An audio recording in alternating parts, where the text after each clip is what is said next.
The history of Sunfall. After the vanishing of the Radiant Iriv and his cohort in the west, the Radiant Basadid ordered a mighty fortress built at the Sundom's farthest reach.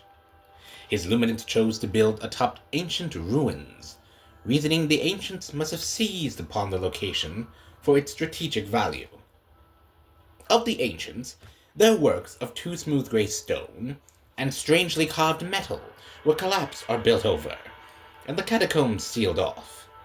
Only the stone ring, perhaps used for some unknowable ritual, was left in place, to serve the garrison as a training ground. Even though its builders and soldiers lived in fear of the land where the sun goes at night, the finished walls of the fortress were mighty and unshakable. His luminance and his high priest, the irrefutable Pashaman, named it Sunfall, under the blazing eye of the sun, and by the light it was good. None doubted the radiant Basadid's prudence, nor denied his lingering hope that his brother might one day be sighted again.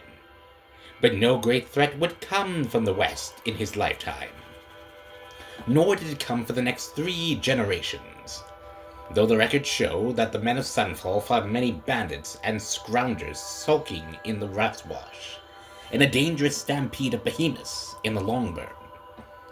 In time, Sunfall slipped from common memory, until the 6th year of the 11th Sun King's reign, when the radiant Marzid himself came to inspect it. In the desert heat, his luminance received a vision of an ornate citadel with a dome of metal so polished it would greet the dawn and catch the rays of the sun's last shining at dusk. At once, he ordered the dedication of the Sundom's resources to building the structure. After its construction, his luminance took to the citadel as his summer palace, bringing with him many members of the Sun Court, nobles, and artisans.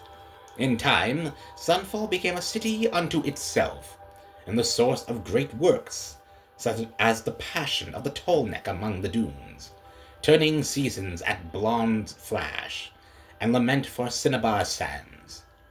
The stone training ring was repurposed for shows of pageantry, where young blazons, or the hunter's large hawks, could display the sun's dominance over the machines. Sunfall's preeminence in the culture of the Sundom continued for many years, until the Sun King Marzid's untimely demise in the citadel he so treasured. For his procession back to the Alight, a line of torches was laid all the way across the Daybrink, so that over the days and nights of his batting he might always go in light. The departed king's brother, the radiant Hevis, was occupied wholly with the renewing of the soldiery of the Sundom, and with the old Sun King's passing, so too passed this chapter in Sunfall's history.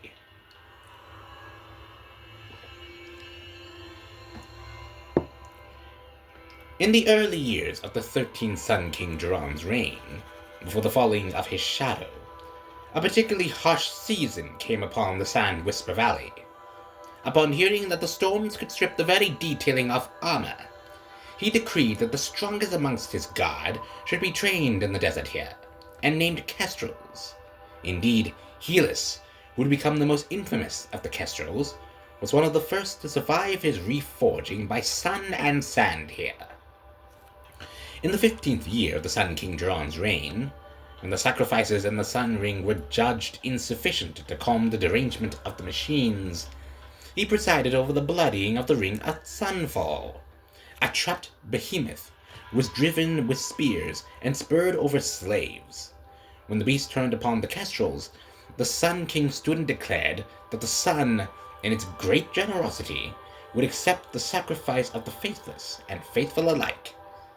So began a fearful era for Sunfall, of sacrifices unending in its sun ring, and the citadel whispered as a place where no light shone.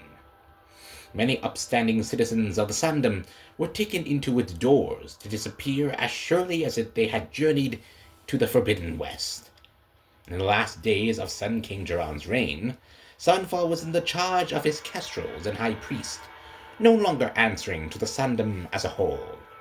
It was no surprise, then, that following the liberation of Meridian, Durand loyalists sought refuge at Sunfall. As a fortress, it was impregnable, but cut off from the bounteous lands across the Daybrink. It was a city impoverished. So stood the stalemate. The first year of the 14th Sun King, the radiant Avad, and so stood Sunfall, once built to protect the Sundom from the shadow of the West, and now sheltered a worse shadow, the false devotees of the sun who dealt within.